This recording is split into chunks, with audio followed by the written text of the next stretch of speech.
Alhamdulillah, Alhamdulillahi Rabbil Alamin, wa bihi nasta'in ala umuri dunya waddin, wa ala alihi wa ashabihi ajma'in. Amma ba'du, qala Allah Ta'ala fil Qur'anil Karim, wa huwa asdaqul qailin. أعوذ بالله من الشيطان الرجيم بسم الله الرحمن الرحيم يرفع الله الذين آمنوا منكم والذين أوتوا العلم درجات سبحانك لا علم لنا إلا ما علمتنا إنك أنت العليم الحكيم. وقال النبي صلى الله عليه وسلم من سلك طريقا يلتمس فيه علما سهل الله له به طريقا إلى الجنة. صدق الله العظيم وصدق الله حبيب الكريم ونحن على ذلك من الشاهدين والشاكرين والحمد لله رب Jamaah kuliah subuh Masjid Jami'al Barakah yang dirahmati oleh Allah Subhanahu wa taala. Bersyukur kita dengan mengucapkan alhamdulillahi rabbil alamin. Dan bersalawat kita dengan mengucapkan Allahumma salli ala Sayyidina Muhammad wa ala ali Sayyidina Muhammad, atau dengan salawat-salawat yang lain.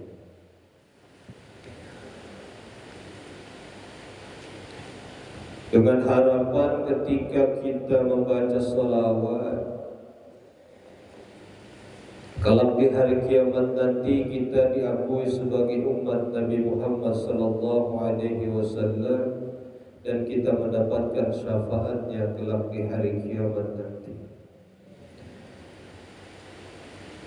Bapak Ibu hadirin sekalian yang berbahagia, kita lanjutkan materi pelajarannya halaman 41. Al-babur rabi'u wal 'ishrun fi fadilatil faqri. Dan bab baru. Mari kita sudah membahas tentang keutamaan taubat.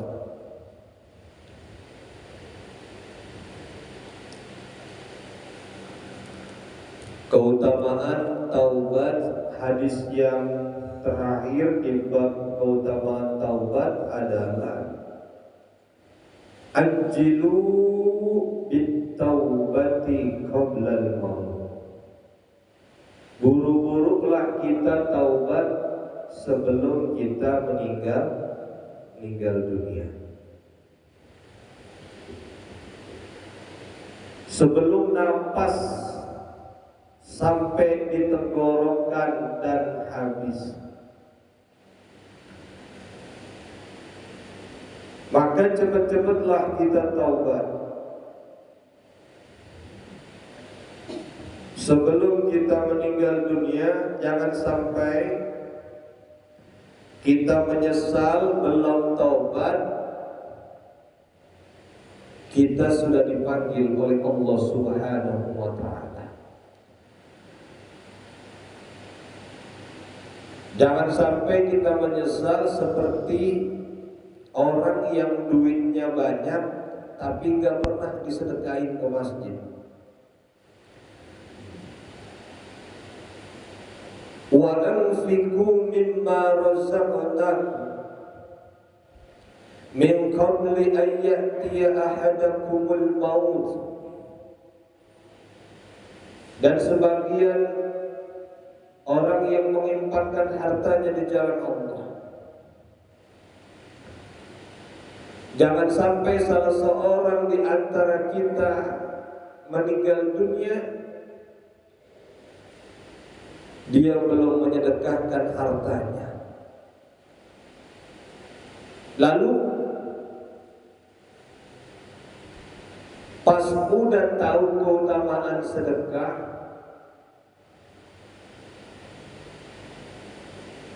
berkata kepada Allah,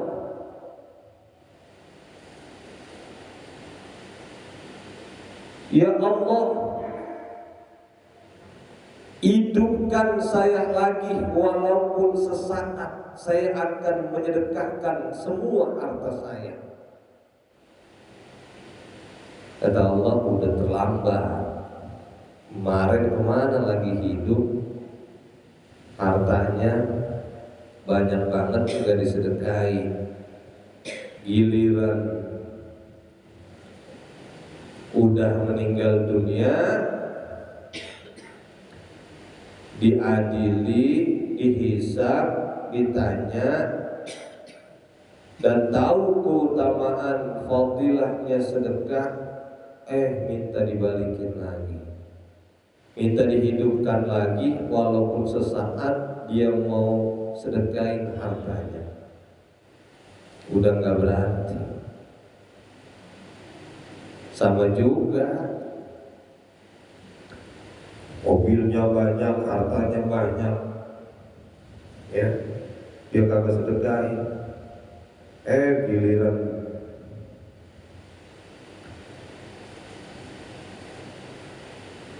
sudah meninggal dunia, baru dia menyesal semuanya. Nah begitu juga dengan tahu bahwa dosa banyak, lagi masih seger, gak mau taubat,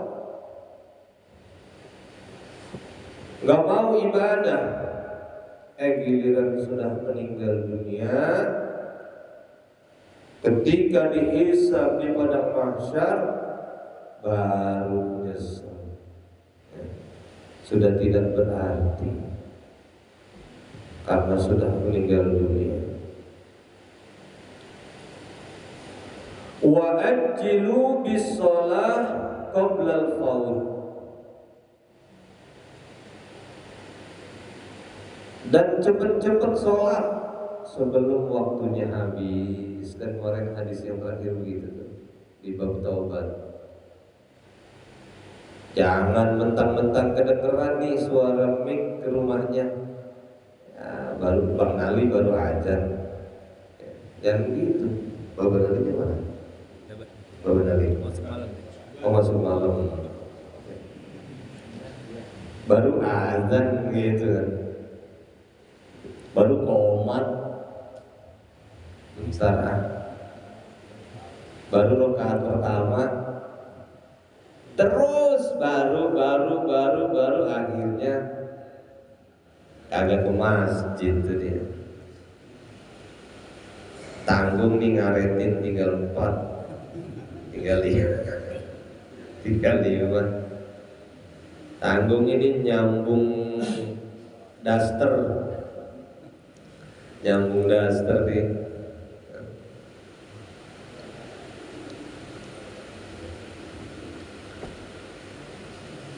Sudah masuk waktu azan, baru azan, tarlu'ah, baru qomat, tarlu'ah, baru rakaat pertama, tarlu'ah.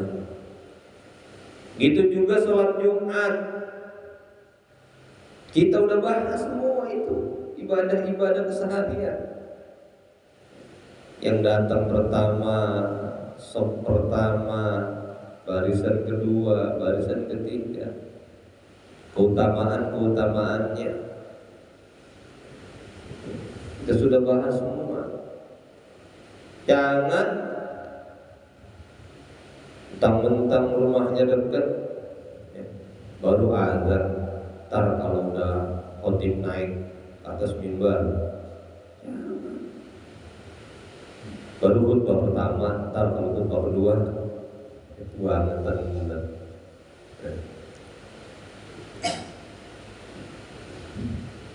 Kita cari keutamaan-keutamaannya, cari faidah yang paling besarnya. Jangan cari justru malah yang terakhirnya, yang kecilnya, yang lalainya, jangan.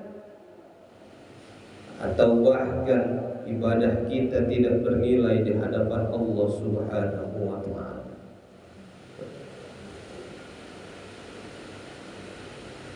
Datang main dulu-duluan, duduk paling pertama di saf pertama, itu datang pas sholat rawatib, sholat fardu, jangan main belakang-belakang. Datang main duluan sebelum waktu azan masuk, dia sudah datang, dia itikaf di masjid. Minimal 10 menit sebelum waktu azan dia bisa sholat tahiyat masjid, dia bisa itikaf. Sudah masuk waktu sholat azan, dia bisa sholat sunnah qobliyah. Gitu. Faedahnya banyak. Cari keutamaan-keutamaan yang besarnya. Jangan justru malah nyarinya yang kecil. Itu ketika kita berbuat salah dan dosa, buru-buru kita taubat. Al-babur rabi'u wal isrun, bab yang ke-24. Fi fadilatil faqri, keutamaan fakir. Waduh, fakir ada keutamaan ini.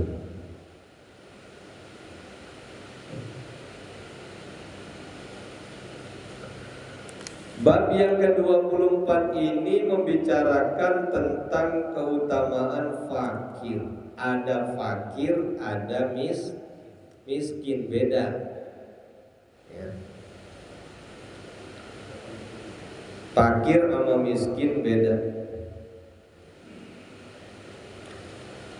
Kira-kira susahan yang mana? Susahan fakir apa susahan miskin? Susahan fakir. Kalau saya nambahin ada 3, ada fakir, ada miskin, ada tulangsa. Sengsara. Itu sunnah.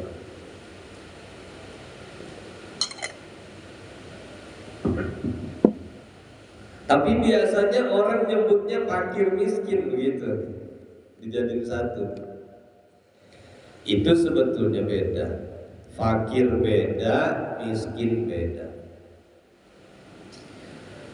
Al-Imam Al-Ghazali Hujjatul Islam, Imam Ghazali, bahwasanya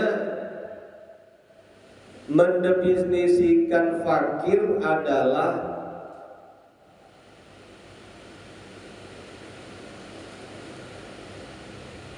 perkataan dari ketiadaan apa yang menjadi kebutuhannya.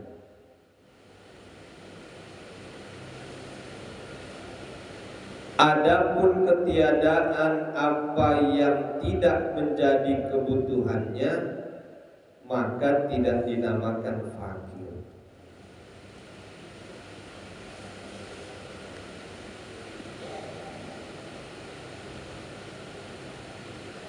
Itu kata Imam Ghazali, mengartikan fakir adalah orang yang enggak punya dari ketiadaan apa yang menjadi kebutuhannya. Dia butuh, tapi orang punya.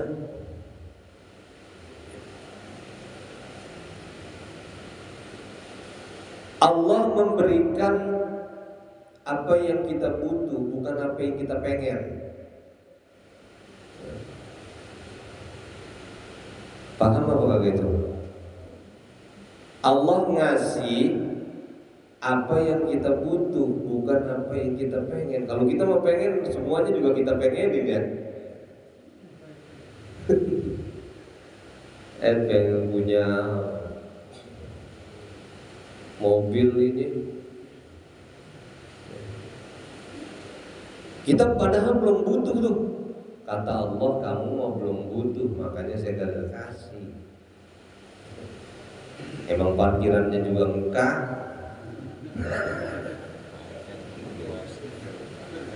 Ya. Banyak banget pada emang jalanan sempit, naruh mobil di pinggir jalan. Ya. Taruh tuh di rumah Pak RT. Pak RT mah ikhlas banget, dia mah mobilnya banyak banget, dibawa orang biarin aja.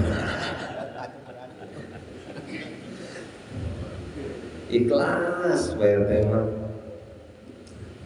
Masih pagi banyak, malam banyak, pas masih pagi itu mobil dibawa orang dikasih aja. Punya dia. Itu belajar tuh. Apa pada hakikatnya apa yang kita miliki ini adalah milik Allah. Padahal itu candaan tuh kita sama Pak RT. Tapi ada pelajarannya di situ. Ya, segala yang kita miliki adalah milik Allah. Ketika Allah udah ambil, ikhlas kita. Artinya biarin. Emang milik Allah. Kita punya harta, ya. Kita punya keluarga. Ketika anak kita meninggal dunia, sedih mah sedih boleh, wajar. Tapi kita udah ikhlasin karena memang semua kembali kepada Allah. Jabatan kita, ketika memang kita sudah jabatannya habis,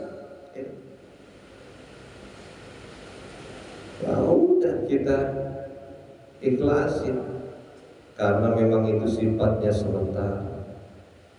Semua yang ada di dunia ini adalah hal yang fana. Harta, jabatan, kedudukan, keluarga, semua hal yang fana. Habis.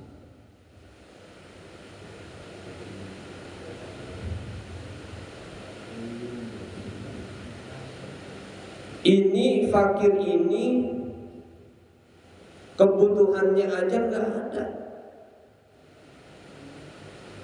Kalau miskin, kata Imam Ghazali masih mendingan dikit.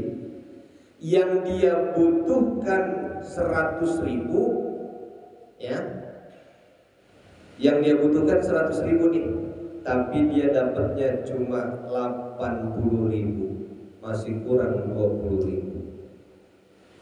Besar pasak daripada tiang, besar kebutuhan daripada pendapatan.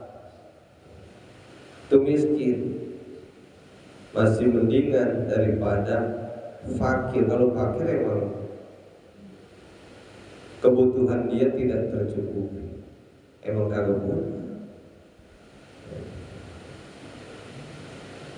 Itu. Kalau kebelangsang, itu cuma tambahan saya aja. Ya.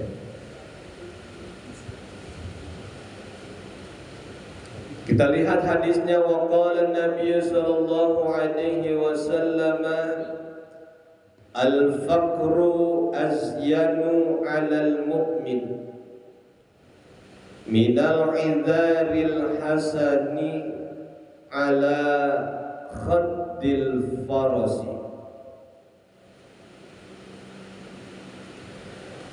Telah bersabda Nabi sallallahu alaihi wasallam, fakir itu lebih pantas bagi orang mukmin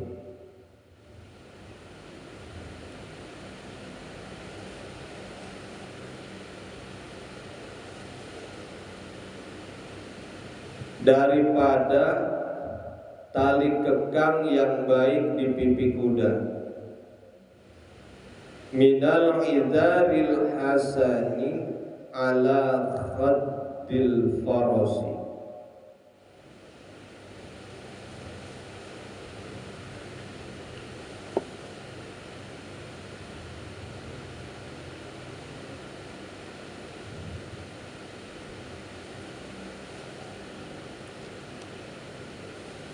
Nah, jadi fakir itu lebih pantas bagi orang mukmin ketimbang orang yang kaya tapi jahat, udah jahat nggak mau ibadah kepada Allah. Ya nggak apa-apa dah, gue mau fakir juga. Yang penting gue rajin ibadah kepada Allah. Makanya dalam hadis yang lain Imam Ghazali itu membagi manusia ada 4 tingkatan. 1 bahagia di dunia, bahagia di akhirat. Udah di dunianya dia seneng, hartanya banyak, jabatan ada, ibadahnya rajin. Orang yang semacam ini bahagia di dunia, bahagia di akhirat. Lalu yang kedua, orang yang bahagia di dunia tapi sengsara di akhirat. Di dunia apa baik punya, seneng hidupnya, naik mobil turun mobil dah.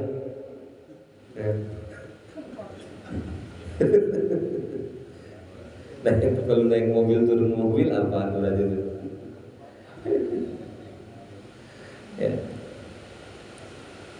Apa aja ada, pengen ini ada, pengen makan ini ada, hidupannya serba tercukupi, tapi tidak mau bersyukur kepada Allah.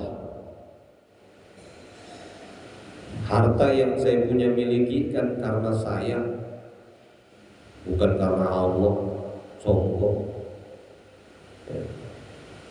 Padahal harta yang dia miliki adalah pemberian dari Allah Subhanahu wa ta'ala. Enggak mau ibadah, zakat juga ogah. Maka orang yang semacam ini di dunianya emang seneng dia, tapi di akhiratnya dia disiksa lantaran tidak bersyukur dan tidak mau ibadah kepada Allah. Yang ketiga, sengsara di akhirat tapi bahagia, sengsara di dunia tapi bahagia di akhirat. Di dunianya mah pas-pasan hidupnya, tapi ibadahnya tetap rajin. Sedekahnya tetap dia sedekah walaupun 1.000, 2.000. Padahal mah nggak punya, ya, tapi dia masih sempetin itu untuk sedekah. Di dunia sengsara, tapi di akhirat dia membawa segudang pahala ibadah yang dilakukan waktu di dunia. Yang terakhir, yang keempat, sengsara di dunia, sengsara juga di akhirat. Udah miskin, udah fakir, belagu lagi kagak mau ibadah. Ini maaf ya, emang udah kebelangsak, udah susah, sama ibadah juga ogah ya, mau ngapain lagi nih ya orang. Ya Allah, kalau bahasa kitanya, bahasa cadangnya udah miskin, belagu lagi, kagak mau ibadah, kagak mau ngapa ya. Itu kira-kira kita pilih yang mana kalau disuruh pilih ini? Yang pertama Ustaz, bahagia di dunia, bahagia di akhirat. Saya juga mau ini ya. Mobil ganti-ganti mulu. Hari Senin pakai Alphard, hari Selasa Lamborghini, Rabu apa tuh? Pajero. Ya. Pas ditanya, hebat amat mobil. Iya, gua sopir. kerjaan gua sopir, ya bos gua bawa Pajero, ya gua bawa Pajero. Bos, ya Allah. Udah serba kebutuhan ada, ibadahnya rajin lagi. Ya. Ada orang kaya, dia yakin dengan keberkahan sedekah harta yang dia keluarin. Maksud dia mah, ini orang hartanya karena memang sudah banyak gitu ya, hartanya banyak, dia sedekahin. Maksud dia mah biar ngurang-ngurangin hartanya gitu, dia sedekahin. Ternyata bukan malah berkurang itu harta yang dia sedekahin, justru harta dia berkah malah tambah banyak. Makanya ada orang yang dermawan ya, semakin kaya, padahal dia secara dia sadar dia mengurangi itu, artinya mengurangi harta dia dengan bersedekah, tapi Allah ganti dengan yang lebih banyak lagi. Udah kaya semakin kaya itu. Lah ada yang udah miskin, makin miskin aja, emang kagak mau sedekah. Ya Allah. Tapi kata Nabi, orang fakir itu lebih pantas daripada orang kaya, hartanya banyak tapi sombong, tapi pelit, tapi jahat ya. Temu tetangganya, dia menaik mobil, tetangganya jalan, padahal tujuannya ke depan dengan arah yang sama ya, cuma diplaksonin doang, plaksonin doang, buka jendela juga kagak, padahal dia tahu arahnya sama. Minimal tawarin kek, mau kemana bang? Mau ke depan ya. Mobil kosong ini, kagak ada penumpangnya, ayo bareng. Itu kalau memang kita sudah tawarin dianya nggak mau, itu udah beda urusan. Tawarin ini plaksonin doang, memakai buka kaca, apalagi disengajain. Wah ini dia lagi jalan nih, ada becekan di sampingnya nih, sengaja nih gue kencengin biar dia kecipratan. Jahat bener-bener. Ya Allah. Satu lagi, al-fakru sayyidun indan nas. Wa qala Nabi sallallahu alaihi wasallam, al-faqru zainun indan nas wa zainun indallah yaumal qiyamah. Orang fakir itu adalah tercela dan jelek menurut manusia. Di mata manusia jelek tuh orang fakir. Wa zainun indallah yaumal qiyamah, tapi baik menurut Allah pada hari kiamat untuk keselamatannya di dunia dan di akhirat. Ini orang fakir yang ibadah kepada Allah.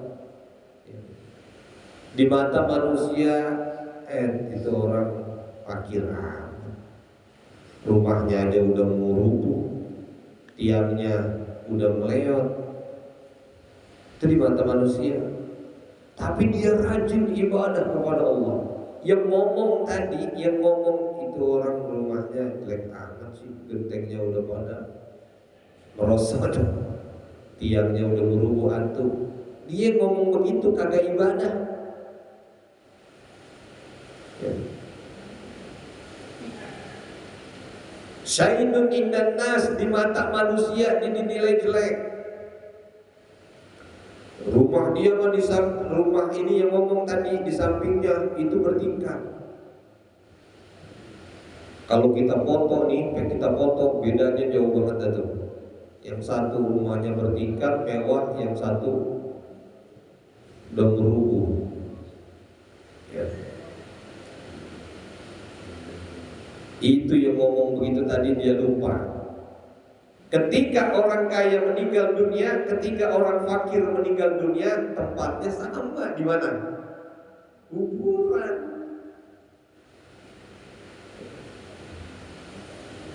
Kuburan itu tempatnya sama.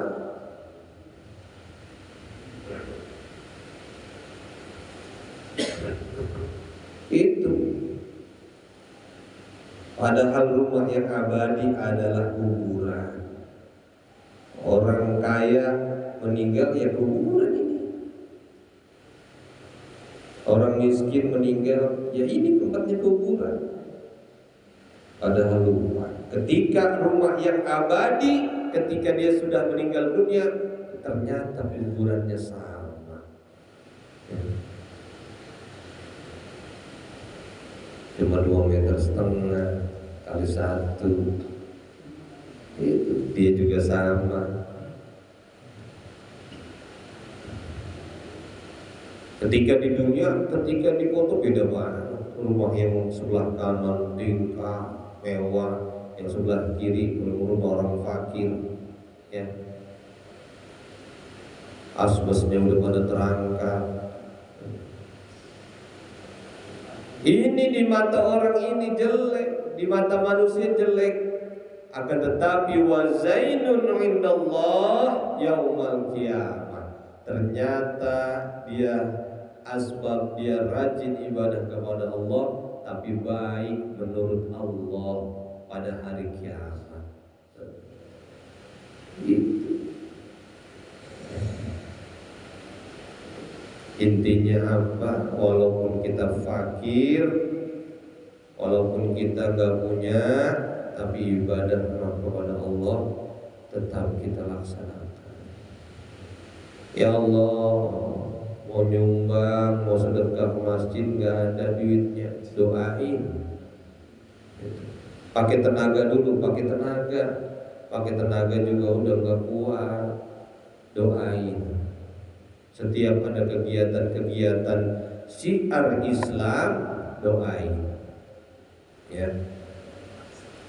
Dan kita program ini ada program baru, ya. Ternyata atas itu bocor. Kita lagi mulai kemarin waktu lagi malam Jumat kita rapat pembangunan, bahwasanya kita lelang saham akhirat, ya, untuk renovasi atap masjid sama pelafon. Berapa meternya? 775. 700 meternya 775.000. Kebutuhannya 159 meter. 198 meter. Itu ya, karena masjid ini rumah Allah dan kebutuhan kita, kalau bukan kita siapa lagi. Itu hari Senin besok sudah mulai ada tukang yang kerja. Jadi yang mau saya nyebut cuma 1 meter, Pak Ustadz, nggak apa-apa, setengah meter nggak apa-apa, ya orang bersedekah. 1/4 meter nggak apa-apa, ya itu sekalian.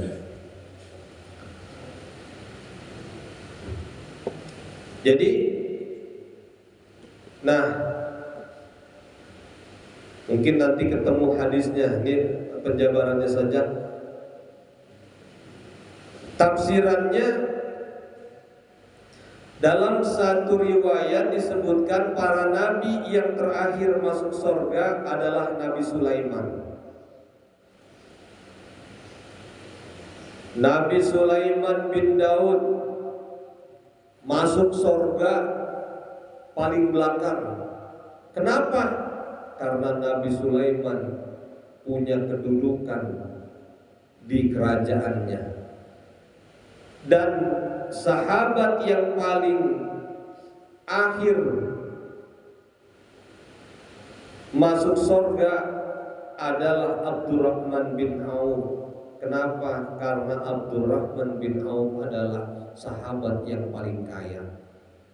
Oh, jadi orang yang punya jabatan masuk surganya belakangan. Hati-hati.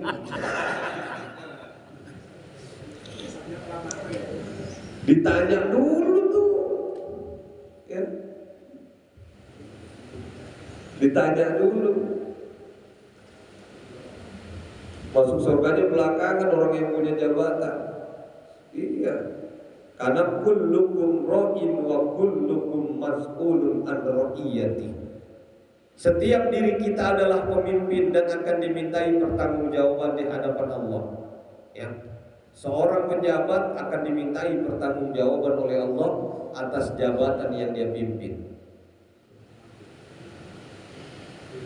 Abdurrahman bin Auf masuk surga belakangan. Kenapa? Karena hartanya sangat banyak, hisabnya lama. Ya. Orang miskin masuk surganya cepetan.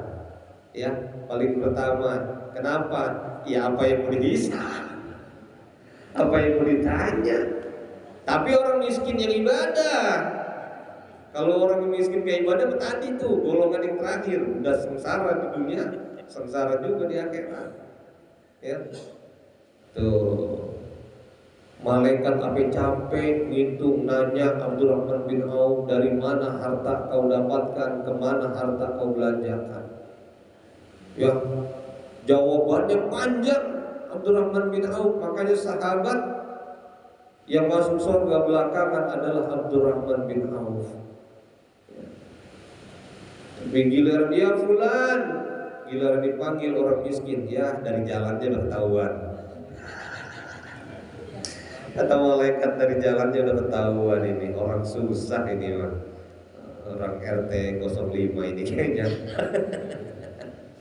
Kata malaikat udah sana masuk aja sana. Apa yang gue tanya, dari jalan aja rumahnya udah. Mukanya belas banget. Itu. Kira-kira pengen jadi orang kaya atau orang miskin?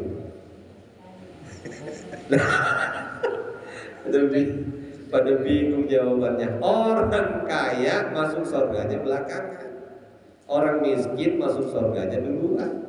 Kira-kira pengen jadi orang kaya atau orang miskin? Bu, mau yang mana? Kaya tapi masuk surga duluan. Itu Itu masa kamu juga mau ya gitu. Jadi udah kaya ibadah kepada Allah, rajin ibadah kepada Allah. Jangan sampai nyesel harta belum disedekahin udah